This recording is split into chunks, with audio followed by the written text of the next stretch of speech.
যে দেবতা হ্যারও বানান লাগে এক। তারপরে দেখা গেছে যে যে শিব কও, শঙ্কর কও, কৃষ্ণ কও, কালী কও, ওরা সবাই একসময় মানুষ আছিল।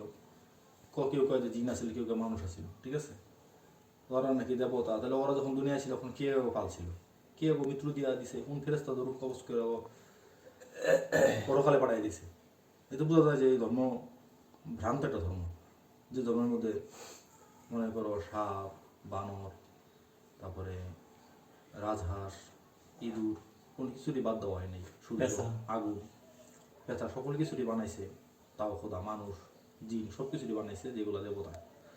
3 কোটি কত দেবতা দেন ধর্মের মধ্যে। তুমি এই ধর্ম বাদ দিয়া তুমি এক আল্লাহ ছাড়া আর কোনো ইলাহ নাই, আর কোনো মাবুদ নাই, এটা মাইনা নিবা। আর বিনিময়ে তুমি পাইবা আল্লাহ তাআলার প্রেরিত জান্নাত। আর রাসূলুল্লাহ সাল্লাল্লাহু আলাইহি ওয়াসাল্লাম কখনো মিথ্যা বলেন নাই। দেখো তোমার মাথা আমার তো সম্মানী, তাই তুমি কি ইসলাম কবুল করবা? শিবশঙ্কর, শিবশঙ্কর, তুমি ইসলাম কবুল করবা? শিবশঙ্কর, তোমার যে ঘুম ভাঙাই আছে এই যে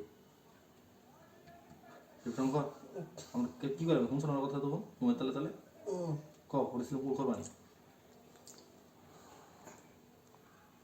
আল্লাহ বানাইছে জিন আর ইনসান, তোমরা আর আমাদেরকে আল্লাহ ইবাদতের জন্য। তোমাদের মৃত্যু আছে, আমাদের মৃত্যু আছে, পরকালে তো হিসাব দিতে হবে। তোমরা হিসাব দিবে, আমরা দিতে হবে। পাপের জাহান্নামের আগুনে তোমরা জ্বলবা, অন্যায় করলে আমরা হ্যাঁ রে, হ্যাঁ ইনশাআল্লাহ। আল্লাহ আমার কাছে বড় আছে না, আমার উস্তাদ আল্লাহ আল্লাহ হেফাজত করবো। আর তুমি